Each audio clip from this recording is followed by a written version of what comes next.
오늘은 마태복음 4장 말씀입니다. 3장 말씀, 4장 말씀 초반부까지가 사역을 위한 준비, 예수께서 요한에게 가서 침례를 받고 성령을 받게 됐다는 이야기까지입니다. 누구든지 하나님의 일을 하나님 앞에 쓰임받는 일꾼이 되기 위해서는 먼저 물로 세례를 받아서 죄를 씻고 그리고 성령을 선물로 받아야 됩니다. 그게 준비예요. 성령을 알지 못하면 성령의 임재가 없어서 성령의 이끌림, 성령의 인도하심을 받지 못하면 그건 진정한 주님의 일을 할 수 없다는 뜻입니다. 그건 내 일이 되는 거죠. 내가 하는 일. 얼마든지 우리가 주님을 위한다고 하면서 사실 하나님과는 하나님으로부터 오는 어떤 감동이나 하나님으로부터 오는 인도함이 아니라 내 기준에 맞춰서 내가 내 좋을 대로 주의 일을 할 수도 있다라는 뜻이에요. 그렇기 때문에 이게 검증이 돼야 됩니다. 검증이 돼서 다듬어져야 진짜 하나님을 섬기면서 성령의 이끌림을 받아 성령의 인도하심을 따라 하나님의 뜻을 따라 하나님의 일을 하는 거죠. 늘 우리가 주님을 섬기고 교회 생활을 하는 데 있어서 잊지 말아야 할 이 하나의 원칙입니다. 내 일을 하는 게 아니라 하나님을 섬기는 거예요. 그러니까 하나님께 초점을 맞춰야지 나에게 초점을 맞추는 건 주의 일이 아닙니다. 그러니까 내가 하고 싶어서 하는 것이 주의 일이 아닙니다. 하나님께서 내가 하기 싫어도 맡기셨다고 하면 순종해서 하는 게 주의 일인 거죠. 주님의 이끄심이 그런 거예요. 내가 하고 싶어서 하고 하기 싫으면 그만두고 이게 주의 일이 절대 아니죠. 그건 내 마음대로 하는 거잖아요. 그건 그 세상에서 하는 일들이고 진짜 하나님의 일을 하기를 원한다면 우리는 물로 우리 죄를 씻고 하나님 앞에 나의 자신을 죽여 하나님 앞에 산 제사로 드리는 것이고 그게 신앙의 입문과 같은 거예요. 내 자신을 죽여 하나님 앞에 내 뜻대로 하지 마시고 아버지 뜻대로 이제 다 알아서 하십시오 하고 나를 바치는 것이 신앙의 입문이고 그리고 난 다음에는 이제 그분의 인도하심을 따라서 철저히 내 형편에 맞추지 않고 내 뜻에 맞추지 않고 철저히 하나님의 뜻에 맞춰서 사는 것이 신앙생활이라는 겁니다. 그렇기 때문에 당연히 이 상징적인 것 같은 물로 침례를 받고 성령을 선물로 받아서 성령이 정말 나를 이끌어 주셔가지고 내가 그의 이끌림을 따라서 광야를 가든 어디 왕궁을 가든 어디로 가든 성령의 인도하심을 따라 나아가는 것이 비로소 거듭난 삶이요 더 나아가서는 하나님을 믿는 믿음의 삶이라는 걸 보여주고 있다는 걸 알 수 있습니다. 그다음에 오늘 말씀에서는 1절부터 11절까지가 우리가 잘 알고 있는 예수님께서 성령에 이끌려 광야로 가서 40일간 금식하시고 마귀 사탄에게 시험을 받았다라는 겁니다. 이 마태복음은 아주 중요한 말씀들로 딱 짜여져 있고요. 이 말씀 하나하나가 다 제자 훈련과 관련된 그런 말씀이라는 걸 알 수가 있습니다. 1절 말씀에 성령에 이끌리어 이제부터는 성령이 임했으니까 당연히 성령의 이끌림을 따라서 사는 것이죠. 우리도 예수 믿고 교회를 나오게 되고 이제 예배를 참여하게 된다면 물론 하나님께서 나를 늘 이끌으셔서 하나님이 인도하셔서 내가 그걸 알지 못하는 가운데도 하나님 인도하심을 따라서 온 경우가 되겠지만 이제는 우리가 영적으로 깨어나서 하나님의 인도하심이 이런 거구나 하는 자각이 필요합니다. 어떤 의미에서 우리가 성령을 받았다라고 하는 것은 그러지 그 이전에도 하나님의 성령이 우리 안에 없을 수가 없죠. 우리가 하나님의 형상을 따라 지음받은 모든 인간인데 하나님을 부정하고 인정하지 않고 믿지 않는 사람 속에도 어떤 면에 있어서는 하나님이 임재해 계시다고 봐야 맞습니다. 그 사람이 부정하고 인정하지 않고 제멋대로 살아서 문제지 다 하나님의 품 안에 있는 것이죠. 그런데 우리가 성령의 충만함을 받는다든지 성령의 인도하심을 받는다라는 것은 성령에 대해서 눈을 뜨고 성령에 대해서 인지하기 시작하고 그 성령과 인격적인 교제를 소통을 통해서 이제 그 성령의 음성을 들으는 거죠.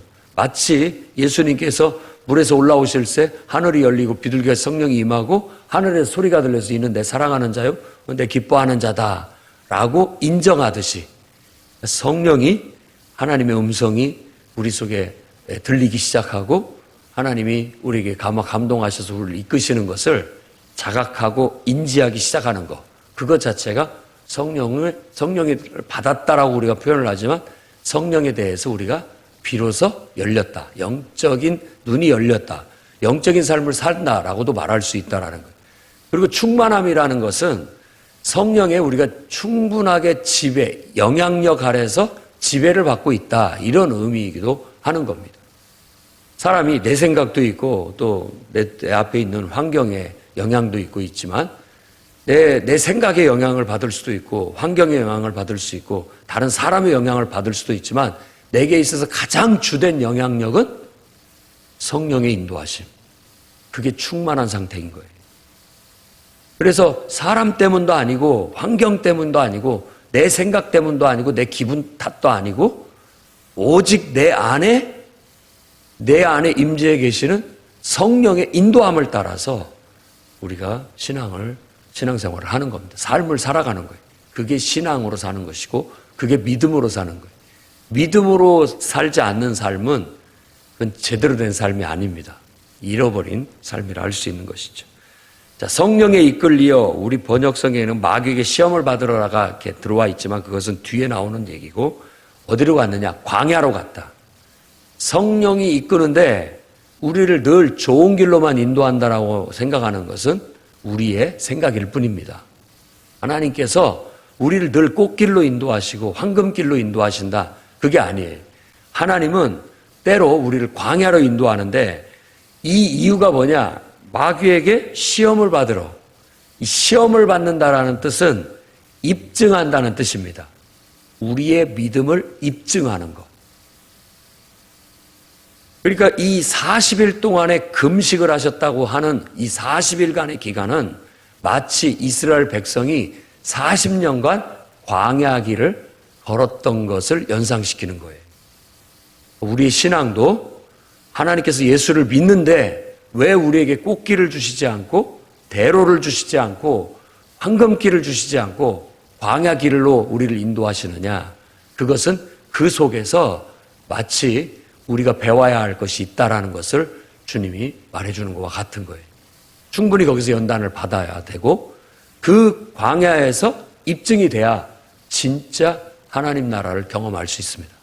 여기서 말하는 하나님 나라는 하나님의 통치와 다스림을 말하는 겁니다. 하나님이 나를 통치하시고 다스리는 삶에 쏙 들어가기 위해서는 그렇게 되기 위해서 연단, 입증이 필요한 거예요. 우리의 믿음의 입증. 정말 하나님 말씀대로 살아가는. 그래서 광야에 사탄에게 시험을 받았다라고 그렇게 묘사를 하고 있는 겁니다. 여기서 말하는 마귀는 구약 성경의 히브리어 사탄을 헬라어로 번역한 겁니다. 디아볼로 들어보셨죠? 디아볼로라고 해서 똑같아요. 보통 명사로서 사탄, 히브리어 사탄이나 디아볼로나 똑같은 단어인데 같은 뜻을 가진 단어인데 비방자, 고발자 이런 의미를 갖고 있는 겁니다. 늘 우리를 어떻게든지 고발하려고 하고 어떻게든지 책 잡으려고 하는 그런 어떤 존재. 여러분이 그 사탄이 어디 있어? 뭐 이렇게 생각하지 마시고 우리의 내면 속에 우리의 삶 속에 늘 내 안에 나를 늘 비방하는 나를 나쁜 길로 자꾸만 끌고 가려고 하는 어떤 보이지 않는 세력이 힘이 있다니까요. 여러분들도 그걸 경험하고 삽니다. 그때 내가 왜 그랬는지 모르겠어. 내가 미쳤나 봐. 뭐에 쓰였나 봐. 이렇게 얘기하죠. 그건 내 의지를 뛰어넘는 어떤 힘의 영향을 받아가지고 나도 모르게 거기에 사로잡혀가지고 내가 그런 짓을 하고 말았다라고 말하는 거예요. 그 어떤 권세, 힘, 세력을 사탄이라고 하는 거예요. 사탄이라고. 그런데 우리가 이제는 사탄에 이끌려서가 아니라 그것의 영향력을 벗어나서 우리가 정말로 영향을 받아야 할 분은 나를 창조하시고 나보다 나를 더 사랑하시고 나 때문에 십자가의 죽음까지도 불사하셨던, 그리고 죽은 자 가운데서 부활하셔서 우리에게 신의 생명, 영원한 생명을 주시기는 바로 그 하나님, 그 하나님을 내가 사랑하고 그 하나님의 영향을 받아서 사는 것, 그게 인간의 본분이에요. 그러니까 예수님의 사역은, 예수님의 구원은 바로 마귀의 종이 돼서 마귀에게 끌려다니는 우리의 인생을 끄집어내서 하나님의 자녀로 회복시키고 하나님의 자녀답게 하나님의 인도하심과 다스림 속에 살라. 그게 하나님의 통치, 다스림이라고 했을 때 좀 거친 표현이지만 우리는 더 좋은 표현을 쓰고 있죠. 하나님 은혜와 축복 속에 사는 거예요. 주님의 은총 속에, 축복 속에 사는 거예요.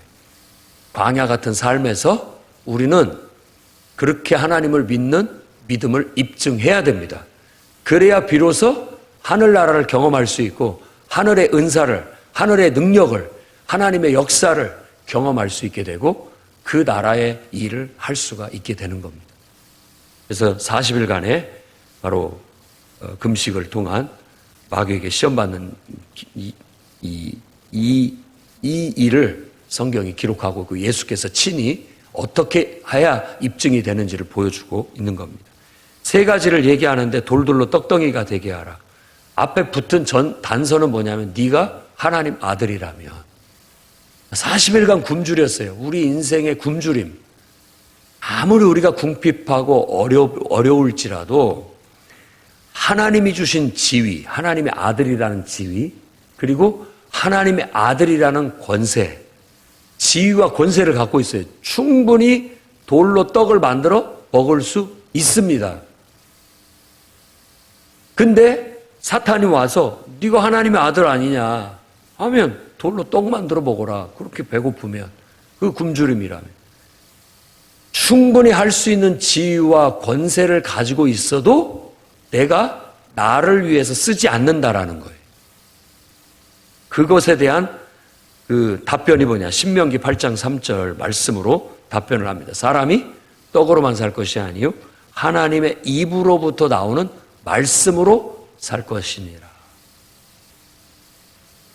내가 그저 내 신앙이 또 내가 하나님의 성령의 능력을 받고 어떤 하나님의 자녀라는 지위를 얻고 정말 기도의 능력을 받고 영적인 권세를 받았다 할지라도 그것을 단순히 내가 이 땅에서 잘 먹고 잘 사는 데만 쓰지 않는다라는 것. 그 능력 또한, 그 지위 또한, 그 권세 또한 하나님 말씀대로 쓴다라는 원칙을 말하고 있는 거예요. 그러니까 단지 그냥 배고프잖아 떡 만들어 보고 아니야 먹고 사는 것보다 더 중요한 건 하나님 말씀대로 사는 거야 라는 우선순위를 분명히 고백하고 있는 거고 그 이상의 의미는 우리가 아무리 힘이 있고 권세가 있고 지위가 있고 돈이 있고 능력이 있다 할지라도 그것을 내 마음대로 쓰지 않는다는 거예요. 하나님 말씀대로 그것을 사용한다. 그게 이 첫 번째 테스트예요.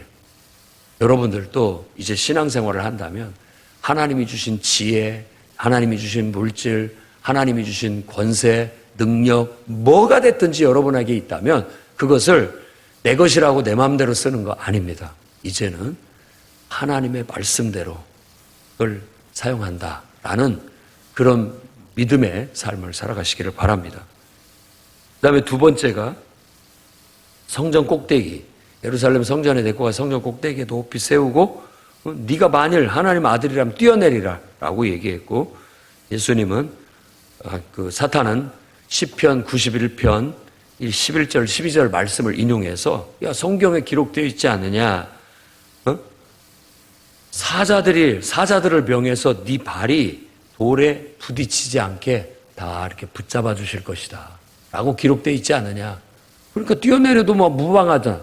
뛰어내려도 해봤지 않을 것이다 라고 말씀을 가지고 말했다라는 걸 기억해야 됩니다. 사탄도 우리를 넘어뜨리려고 할 때 배고픔의 문제라든지 현실적인 문제를 갖고 공격을 할 수도 있고 또 하나님 말씀을 갖고 공격을 하는 거예요. 말씀에 이렇게 돼 있잖아. 그러니까 이렇게 해 라고 얘기를 하는데 아무리 말씀에 기록되어서 당연히 그렇게 될 줄도 알지만 그것도 내 마음대로 내가 하고 싶은 대로 사용하지 않는다라는 거예요. 또 기록되었으되 신명기 6장 16절 말씀에 주 너희의 하나님을 시험하지 말라. 하나님을 시험하지 마라.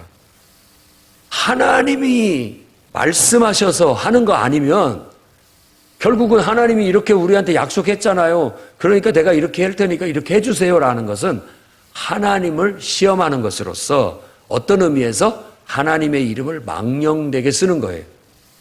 내가 쓰고 싶을 때, 내 하고 싶을 때, 나를 위해서, 내 영광을 위해서 쓰는 것을 말하는 거예요. 철저히 우리가 신앙으로 산다는 거, 하나님을 섬긴다라는 것은 이걸 걸러내야 되는 겁니다. 걸러내야 되는 거예요. 아무리 여러분 하나님 말씀에 약속된 것이라 할지라도 하나님 앞에서 말씀에 약속했잖아요. 내가 원하는 대로 그거 주세요라고 말하는 게 아니라 하나님께서 허락하시면 받는 겁니다. 하나님께서 허락하시면 철저히 중심을 하나님께 두고 나를 내세우지 않는 거예요. 그게 주님의 일꾼의 자세이기도 하고 하나님을 섬기는 사람의 자세인 거예요. 그 다음에 세 번째가 지극히 높은 산에 올라가서 온 천하 만국의 영광을 보여주고 내게 엎드려 절하면 경배하면 이 모든 것을 내게 주겠다라는 겁니다. 예수께서 단호하게 사탄아 물러가라. 기록되었으되 신명기 6장 13절 말씀입니다. 주 너희 하나님께 경배하고 다만 그를 섬기라. 우리가 마귀를 섬기는 거 아닙니다. 그러니까 어떻게 보면 세상을 쫓아가고 육신을 쫓아가고 내 욕심을 쫓아가고 내 안에 역사하고 있는 원수 마귀가 사탄이 내 안에 주는 욕심, 내가 어떤 나를 위한 영광 이런 것들을 쫓아가면 내가 더 잘 될 수 있고 세상적으로 더 부귀영화를 누릴 수 있을지 모르지만 우리는 믿음으로 산다는 것은 그런 삶을 추구하지 않는다는 겁니다. 철저히 하나님만 예배하고 그분의 말씀대로 그분의 뜻대로 순종하여 사는 삶을 산다는 거예요. 하나님과 무관한 것은 다 죄로 갑니다.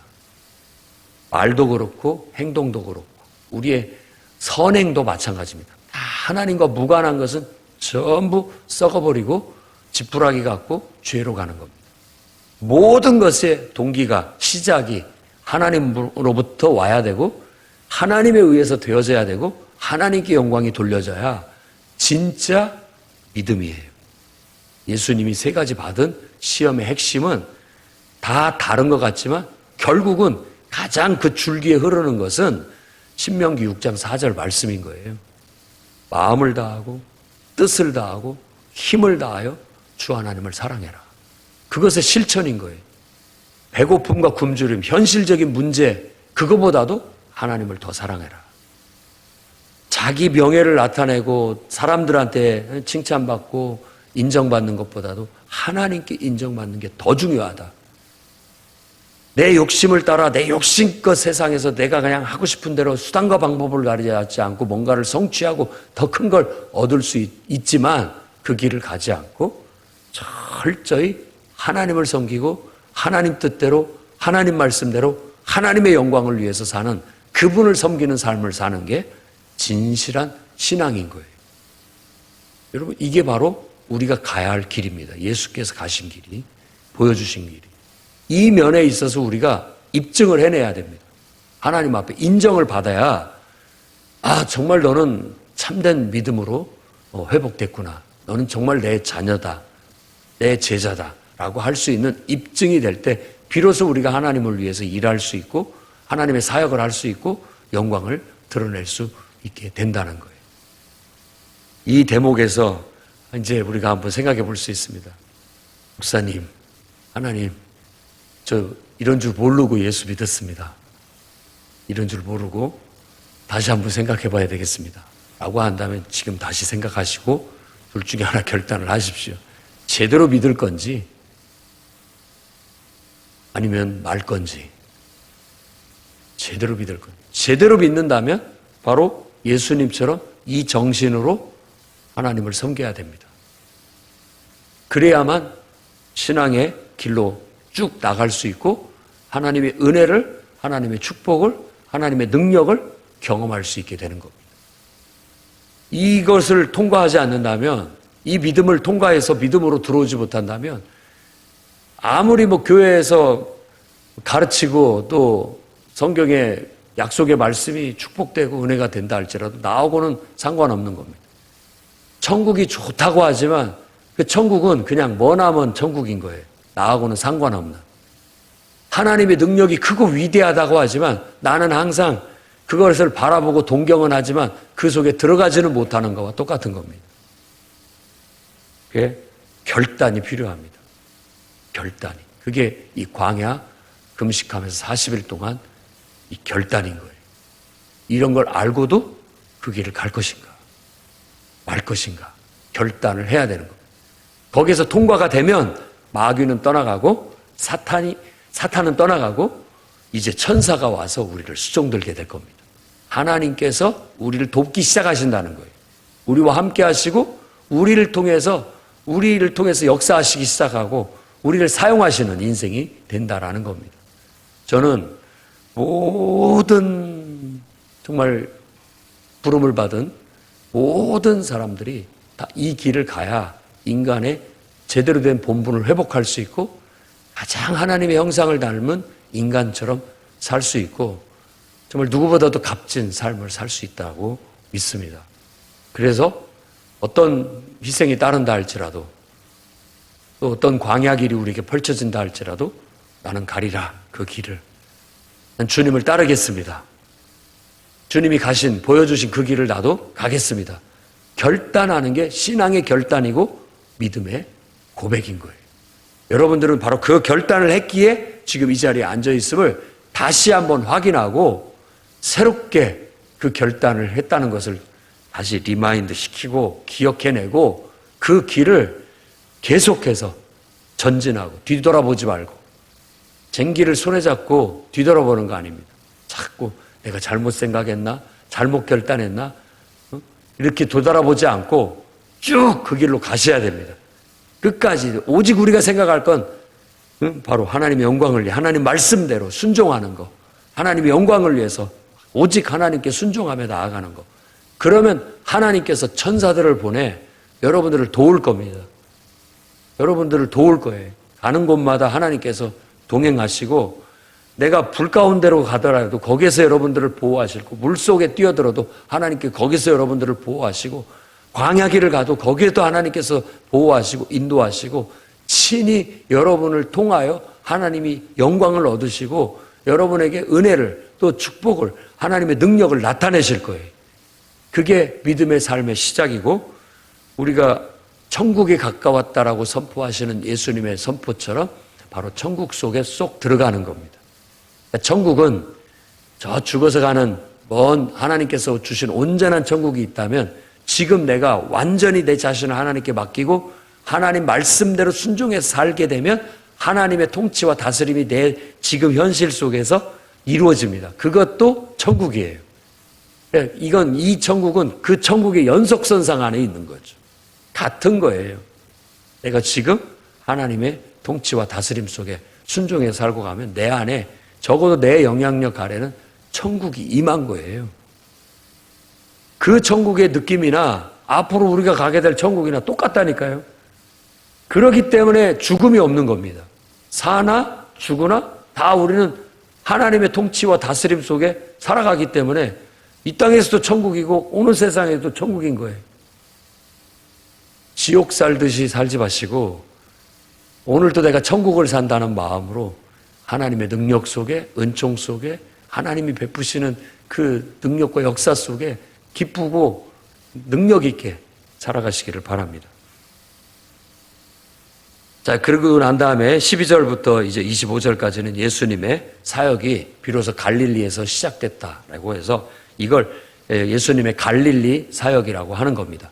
대부분의 사역이 갈릴리에서 일어났어요. 그러니까 제자들을 부르시는 것도, 그리고 또 우리 이 마태복음이라고 하는 그 마태 제자를 부르는 것도 바로 거기에요.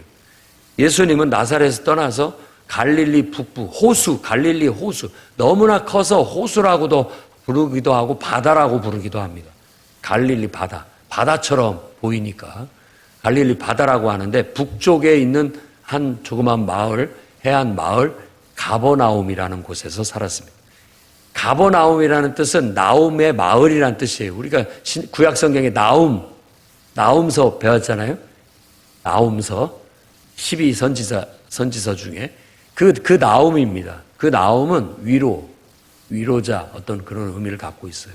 위로의 마을, 나움의 마을, 그런 의미를 갖고 있는 그곳에 기거를 두고 거기서 사역을 시작한 겁니다. 거기에 집을 두고.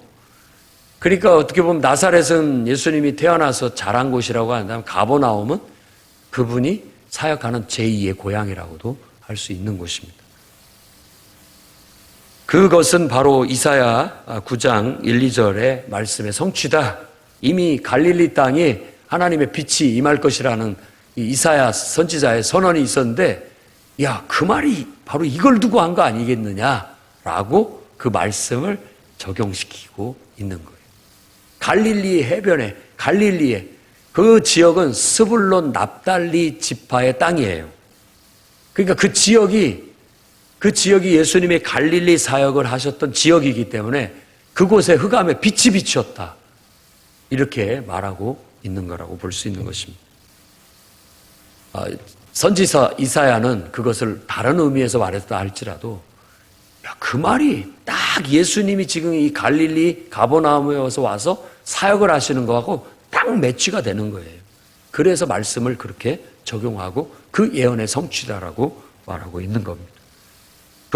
예수님도 똑같이 회개하라, 천국이 가까웠다. 침례 요한도 똑같이 회개하라, 천국이 가까웠다.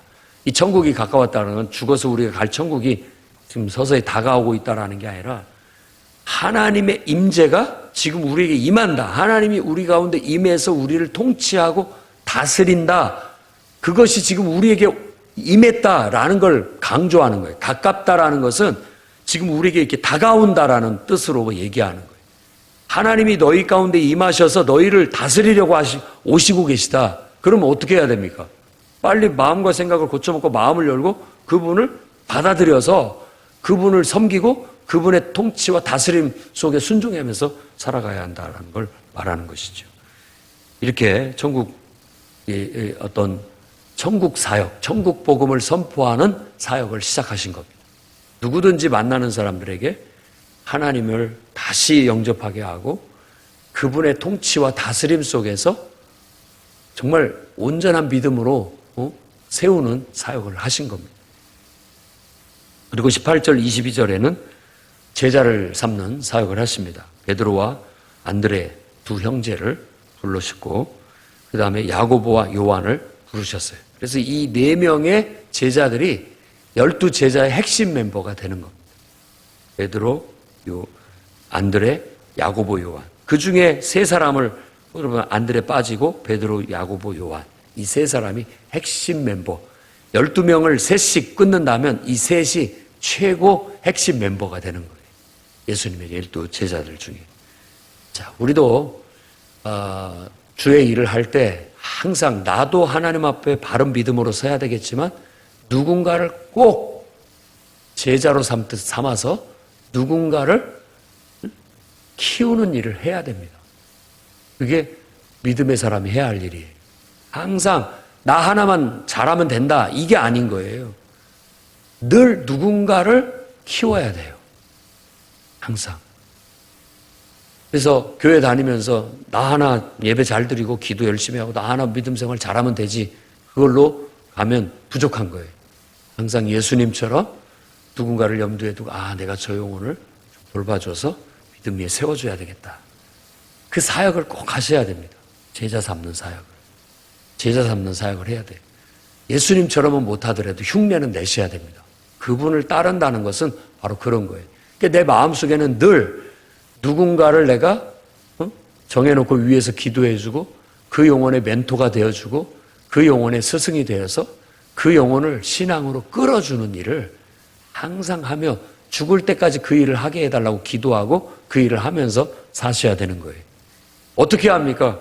돌아다니다 보면 거기가 지금 갈릴리 호수 바다니까, 바닷가 마을이니까 거기에서 지금 그물을 던지는, 베드로와 안드레는 그물을 던지고 있는 것을 보고 불렀어요. 그래서 내가 너를 사람 낭무 어부되게 하겠다. 꿈과 비전을 줘서 그를 불러 세우는 거예요. 그리고 야고보와 요한은 아버지하고 함께 그물을 꼬매고 있었어요. 찢어진 그물을 꼬매고 있었다고요. 그래서 그걸 보고 그들을 불렀는데 배와 아버지를 버려두고 따랐다고 얘기를 합니다. 한 면에서는 우리도 제자 삼는 사역을 해야 되겠지만 또 다른 한 면에서는 우리가 제자가 돼야 되는데 내가 지금 그물을 던지고 있는데 주님이 나를 불렀다 하면 버려두고 가야 된다는 거. 아버지하고 함께 아버지를 도와서 그물을 꼬매는 일을 하고 있다 할지라도 주님이 불렀다면 그거 내버려 두고 배와 아버지를 버려두고 주님을 따라야 된다는, 이게 주님을 따른다는 어떤 순종의 정신을 가르치는 겁니다. 결단과 순종이 필요한 거예요. 주님을 따르는데. 그래야만 우리가 주님을 따르는 제자가 될 수 있습니다. 23절, 25절은 예수님의 갈릴리 사역을 어떻게 보면 요약해서 말해주고 있는데, 회당에서 가르치시고 천국 복음을 전파하시고 모든 병든 자와 약한 것을 다 고치셨다라고 해서 세 가지 사역을 한 거예요. 가르치는 사역, 선포하는 사역, 그리고 치료하는 사역. 이게 예수님의 사역의 세 가지 면이라고 할 수 있습니다. 그러니까 우리가 하나님을 믿고 영혼을 구원하고 영혼을 살린다. 일단은 우리들이 해야 할 일은 천국 복음을 선포하고 천국의 복음을 실천하는 거예요. 앞에서도 말했듯이 천국이라는 건 하나님의 임재와 하나님의 통치와 다스림을 통해서 하나님의 역사가 나타나는 걸 말하는 겁니다. 그 역사의 어떤 나타나는 일들이 뭐냐? 그러니까 하나님 말씀을 가르치고 천국을 선포했을 때 하나님의 임재가 있고 하나님의 권세와 능력이 나타나도록 하는 거예요. 그러다 보면 하나님의 임재가 있고 권세와 능력이 나타나게 되면 모든 병든 것, 약한 것들이 해결된다. 고쳐진다. 그게 하나님 나라의 특징입니다. 하나님이 임재하시고 통치하시는데 병든 것이 있을 수 없죠. 하나님이 임재하고 그분의 능력이 임해서 역사가 일어나고 있는데 그분 앞에서 약한 것들은 다 온전하게 될 수밖에 없죠. 있을 수가 없다라는 겁니다. 그러니까 앞으로 우리가 기대하는 온전한 천국, 정말 예수님께서 재림하셔서 이루시는 그 천국에는 병든 것도 없고 약한 것도 없고 죽음도 없을 겁니다. 왜? 그분이 통치하시는 나라에는 그런 것들이 있을 수가 없어요. 그런데 지금은 과도기 같은 세상으로서 예수님께서 천국을 선포하실 때 하나님의 임재가 있고 하나님의 능력이 나타나는데 부분적으로 천국은 이런 곳이다. 하나님의 나라는 이런 곳이다라는 것을 맛보기로 보여주는 것 같은 거예요. 병든 자, 귀신 들린 자, 연약한 자 다 회복되는 거예요. 치유되고 회복되는 겁니다. 귀신이라고 말했을 때 다이몬이라고 그렇게 히브리어 얘기하는데 다른 게 아니라 더럽다라는 뜻을 갖고 있습니다. 더러운, 해로운, 더러운. 가만히 보면요, 우리에게 어떤 영적인 체험들, 영적인 어떤 현상들이 해로운 게 있어요. 성령은 그야말로 우리에게 둘도 없이 유익하고 우리에게 생명을 주는 영인데 하나님 외에 다른 영은 우리를 해롭게 합니다. 이 영이라는 게 다른 것이 아니라 우리에게 우리 의지와 상관없는 묘한 거예요. 영적인 어떤 세계나 영적인 현상들은 묘해요. 우리도 모르는 어떤 우리에게 영향력을 주는 영적인 어떤 힘이 있어요. 그런 것들이라고 볼 수 있습니다. 근데 우리가 어려서부터 자라면서 들은 것, 경험한 것, 느낀 것, 이런 다양한 어떤 것들이 알게 모르게 침투를 해서 우리의 영혼 속에 뭔가가 들어서게 되는 겁니다. 그래서 과도한 어떤 것에 있어서 공포심을 느낀다든지 또 어떤 면에 있어서 잘못된 어떤 마음 자세나 또 심리 상태나 여러 가지 현상들을 겪게 돼요. 근데 그런 것들을 요즘은 뭐 과학적으로 입증을 하려고 해서 나름대로 명칭을 붙이고는 있습니다만은 옛날 이 시대에만 하더라도 그런 것들을 다 더러운 영이라고 한마디로 얘기를 했고, 그 모든 더러운 영은 결국은 사탄으로부터 사탄이 마치 부리는 종과 같은 그런 식으로 이해를 했고요. 그런 것들은 지금도 오늘날 아무리 과학을 발달하고 의술이 발달해도 그런 일들은 일어나고 있는 겁니다. 근데 정말 그 모든 것에서 인간이 바로 서고 회복되는 것은 철저히 우리를 창조하신 하나님을 인정하고 나보다도 나를 더 사랑하신 하나님만이 유일하게 나의 주인이시고 내가 경배할 대상이고 나는 그분의 말씀만 묵상하고 그분의 말씀대로만 순종하여서 살아가고 나는 그분의 영광을 위해서 살고 그분에 의해서 그분의 힘을 위해서 산다라는 투철한 그런 어떤 영성을 가지면 그 모든 것들을 원리적으로 본다면 이겨낼 수 있다고 봅니다. 그래서 이 신앙이 들어가면 어지간한 병 고침을 받고 또 모든 연약한 것들을 다 극복할 수 있고 또 우리 심리적인 또 영적인 내면의 모든 우리를 해롭게 하고 더럽게 하는 그런 모든 영들도 정신들도 사라져가는 거예요. 마약에 끌린다든지 어떤 중독에 끌린다든지 술에 임박인다든지 또 어떤 의미에서 뭐 게임에 완전히 푹 빠져가지고 헤어나오지를 못한다든지 인생의 어떤 것에 집착하고 헤어나오지 못한다는 다 이 모든 것들을 가만 보세요. 더러운 영입니다. 귀신이에요, 귀신. 더러운 영에 사로잡힌 거라니까요. 근데 그런 사람들 가서 여러분 옳은 소리 가서 해보세요. 대뜸 화낼걸요. 그런 것에 사로잡혀가지고 이미 그 영혼이 더러워져 있어가지고 바른 말을 하는 것들을 좋게 받아들이지 않습니다. 나쁘게 받아들이는 경향들이 있게 되는 거예요. 진짜 우리 영혼이 하나님을 통해서 건강해지고 치유되고 회복되는 그런 사역을 우리가 해야 됩니다. 내가 그런 믿음으로 먼저 바로 서고 내가 가는 곳에 마치 내가 백신이 돼서 세상에 악한 세상에 더러운 세상을 내가 정화시키듯이 사역을 해나가는 거예요.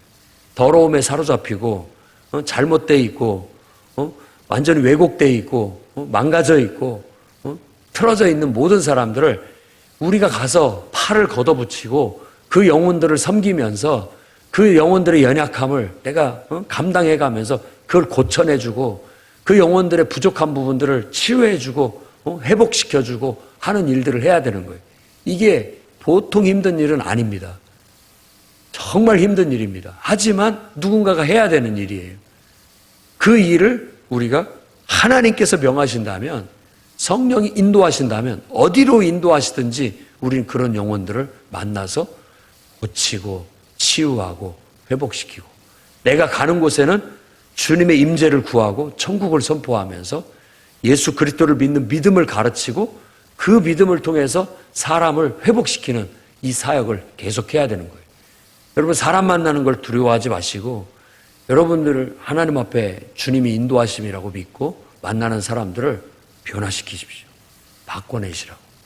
변화가 핵심입니다. 될 때까지 안 되면 기도하고 또 안 되면 금식하고 또 안 되면 작전 기도하고 또 안 되면 더 많은 사람들의 기도 부탁하고 영적 싸움을 싸워서 끝끝내 하나님이 인정하시는 신앙과 믿음으로 승리해 내시라고요.